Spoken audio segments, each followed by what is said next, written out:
This is Morey Croson. We're giving away free online breakdowns to all of our subscribers. In order to enter the drawing, just click the like button below, subscribe, and comment my online breakdown. Enjoy the rest of the video. Hey, what's up, everyone? Morey Croson here from the Performance Lab of California, and we have another breakdown for you today on Aaron Rodgers, the before and after. I probably should have ordered these differently because this would be the after on this side, and this would be the before on this side, so it'd probably be better if we had the before on this side than the after on this side, but it is all good. We'll still be able to get, you guys know that this is obviously the before Aaron Rodgers when he was at Cal. And really the big thing that we want to go into here is the differences of his throwing motion, right? Compared where he is now compared to where he is, before. And I know, this one is a little bit lower. You don't get to see the whole, loading sequence, but I just love the angle. And the other angle that we have is even less of the actual, range, but it's still, both of these end up getting to the point of what the whole conversation is really the gift behind what ended up happening here with the before, and then when he came to Green Bay where he got the after, and I think got to hang around with Brett Favre, was it really able to connect and understand exactly what the two differences are. And so I'd say the big thing about having this high pocket is what it did is it made it so when he went through his release, he ended up having to keep everything very, very tight, very, very compact. And why, to me that ended up being gifted, because he had to utilize much more of his body. Right, he wasn't able to rely as much on his strong arm when he had to hold that ball so high. Okay, so when you're watching this throw here, though, what ends up happening also is because he had to keep it high. He still needed to get range. So what ended up happening is that he ended up having to bring that ball back further behind his head when he was throwing. Right, and he spent a little bit more time with that arm back behind his head when he was trying to create force. That made it so he just wasn't able to, right now we know Aaron Rodgers is having this super elite, super powerful arm, and that's just because he's able to more load it, right? You could see how low the ball is here during the throw, and even that last one we saw how low the ball was, right? So he's now able to load the ball, he's now able to load the ball with a lot more force, a lot more time, which makes it so he doesn't get the ball back behind his head as much, right? He's very quick. As soon as he gets it right behind his head, he comes back through.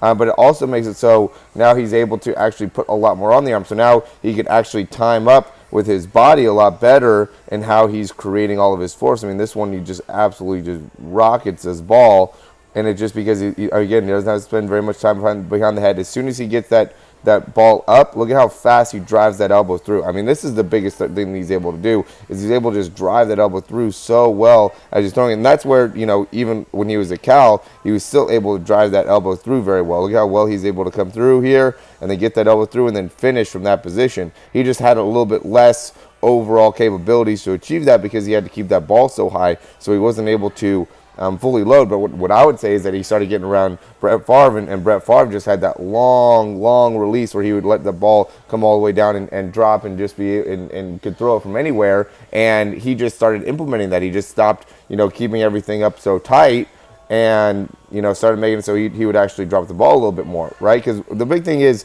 I would say, is just the mobility, right? When you have to hold the ball up like this all the time, your mobility doesn't stay the same, and how you can move in the pocket and what you could do from that perspective. And so there was probably a lot of freedom that he actually got from being able to, kind of have that Brett Favre type of style now, where he could kind of drop the ball and move it around from there, and then he could just let it rip. But when you have the ball protected like this all the time, now you just can't move the shoulders the same, can't move the body the same. So I think it restricted him a lot in what he wanted to be able to do and how he wanted to be able to play. So, really by being able to let that left hand kind of off the ball, which I wouldn't really recommend that, right? I don't think it's a great idea to be running around with especially as a younger quarterback, can't be running around with the ball just hanging loose unless you're, have a lot of advanced skill with that. But I would just say what the big learning experience is that the lack of mobility that you end up having by having to hold the ball really high up all the time, and also the restriction that it puts on being able to fully load back. I'm a big believer in, having a little bit longer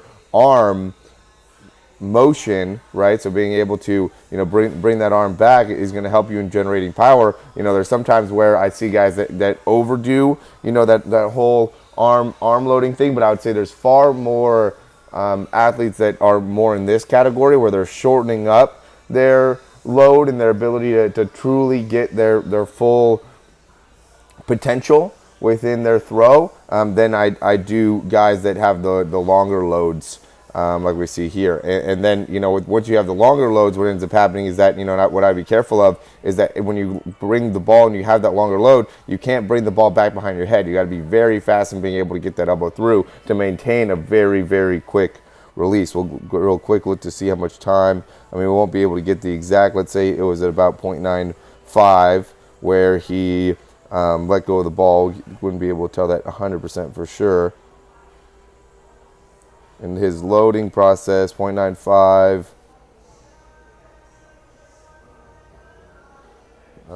And then to 1.6. So it took him about 0.21 seconds to load.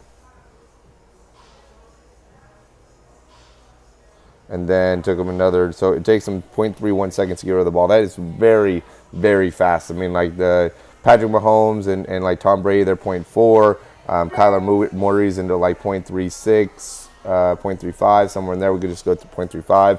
Dwayne Haskins is in like the 0.38. And so his at 0.31, that is a very, very fast release in comparison to where he was before. Let's see, so 0.83 is when whoops, sorry, my handwriting is not always excellent. I'd say to 0.0, so 0.17 would be the loading sequence. 0.13 now. We're probably like 0.15. So even when he was in college, he still had a really, really good time. It's still probably in like the 0.32 area. So he still had a really, really fast release in college, but he just wasn't able to put as much overall force on the ball. Now I would say that his arm strength is a lot better, and we can see some of the reasons why with how he's able to more effectively load and therefore better utilize his body from there. So yeah, guys, as always, thanks for watching these videos. We got some excellent things going within our throw program. We're really putting a big emphasis on putting quarterbacks in a great position to be able to learn what we're talking about within the biomechanics here. I know there's a lot of specifics. I know there's a lot of detail in what we're trying to establish. But if you're able to go through the process with us, we've seen tremendous results for everybody that truly buys in to what we're doing and can really understand from a mechanic standpoint what they're working on. Because if you don't really understand what you're doing and why you're doing the things that you're trying to achieve, then you end up having it ends up being a lot more difficult. So we're really putting you in a position now within our program where you could really understand exactly what you're trying to work on, exactly what you're trying to improve, and that really seems to pay off for athletes. So yeah, guys, as always, thanks for watching these videos. If you have any questions, let me know, and we will talk to you soon. Much for watching this video. I hope you really enjoyed it, and if you did, you could subscribe down below, and that way you can get updates on any of the new videos that we get. Also, if you want to, you can check out some of our other breakdowns for speed and throwing. We have exercises, also jumping mechanics videos, a lot of great stuff within our channel. Hope you enjoy.